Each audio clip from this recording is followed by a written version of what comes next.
My tiger mom has always been my father.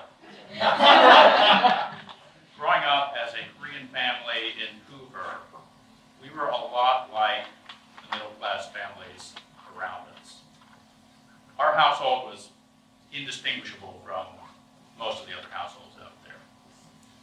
But we had a lot in common with other Asian families, other immigrant families, in the sense of there were high expectations for children.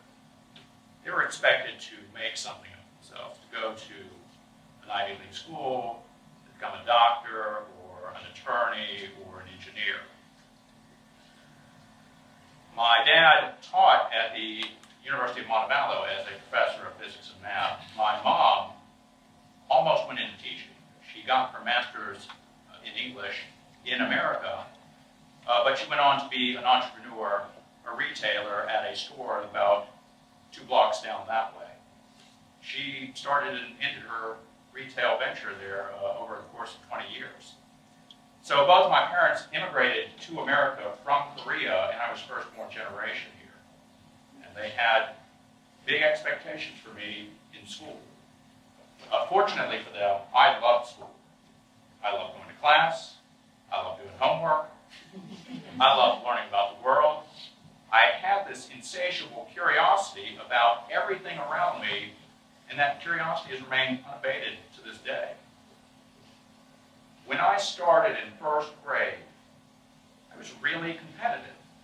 I wanted to beat the other 6-year-olds in class. And that has never abated either. I'd like to beat all the other storytellers here tonight. My competitive nature wasn't limited to the classroom. I competed in chess tournaments, I competed in science fairs, speech and debate, spelling bees, and so on. So I had multiple opportunities to shine in my academics. But my father really impressed upon me the importance of studying hard, doing well in school.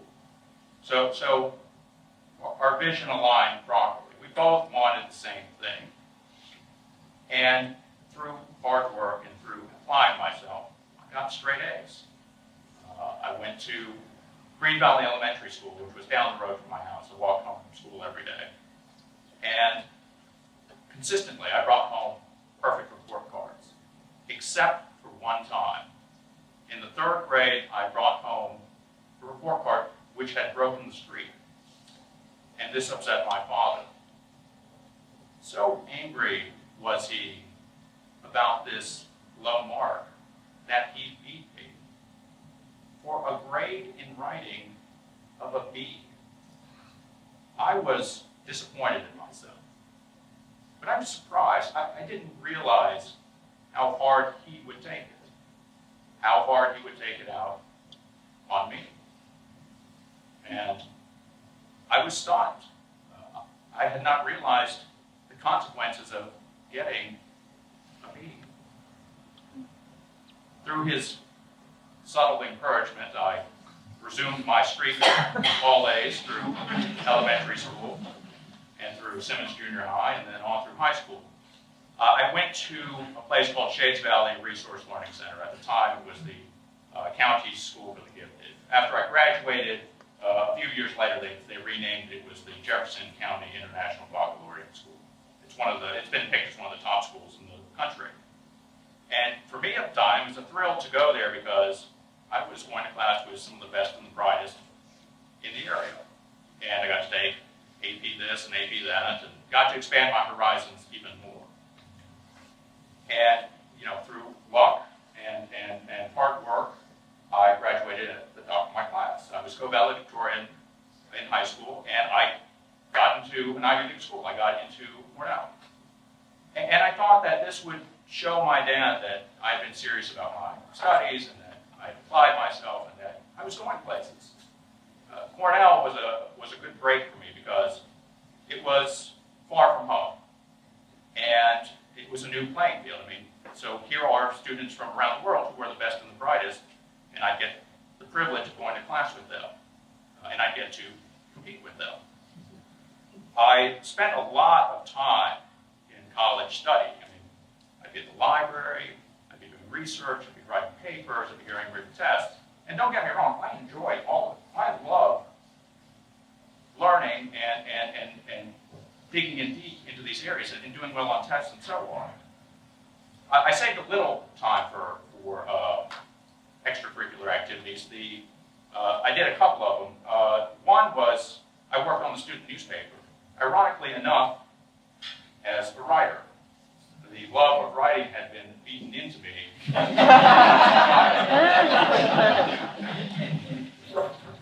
And I managed to get on the dean's list a few times, and I kept up good grades in college. I had one setback in college, a major setback, which was I got a C- in one of my classes. Unfortunately, the class was sex.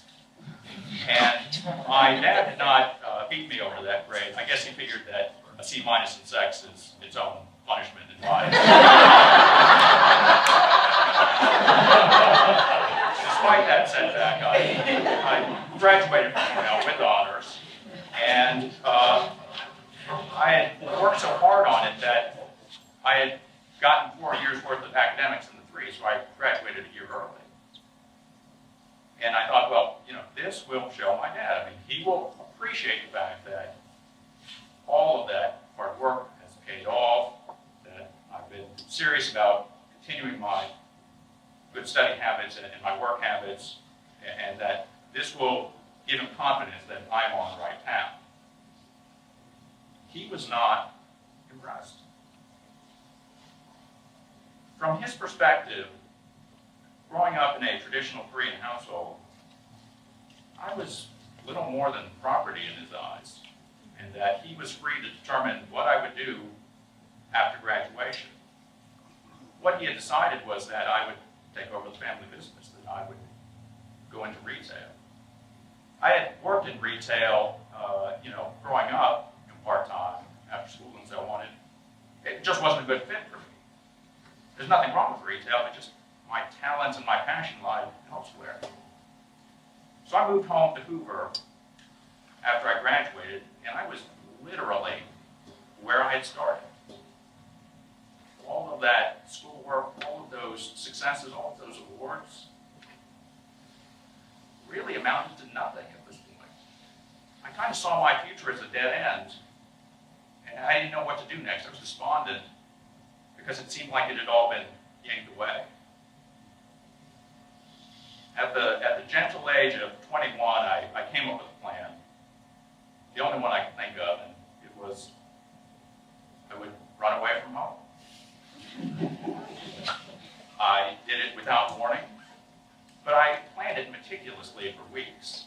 I packed stuff in secret and shipped the boxes to an accomplice's house. I arranged for an apartment far away from Hoover in the wilds of Birmingham. My parents would not be able to find me. And surprisingly, it worked. I was free. I was no longer under my father's thumb. And from that point forward, I began to do freelance writing, and I began to work part-time for magazines and newspapers here in Birmingham. And I kept pushing myself forward. I mean, that hadn't gone away. I was competing with myself, and I moved up the ladder quickly, and I won journalism awards and so on. Two things kept pushing me forward during my career. One was inside of me. I mean, it's just that drive that I've had since first grade to just achieve more and to compete and to push myself further along. The second thing that pushed me forward, my father's voice in my head, relentlessly telling me to never rest, to never quit. Years later, I realized that I am more like my father than I care to admit. That this need to compete, this need to achieve more, it can be so extreme, it can even alienate those who are closest to me. that is some price to pay. And that no matter how hard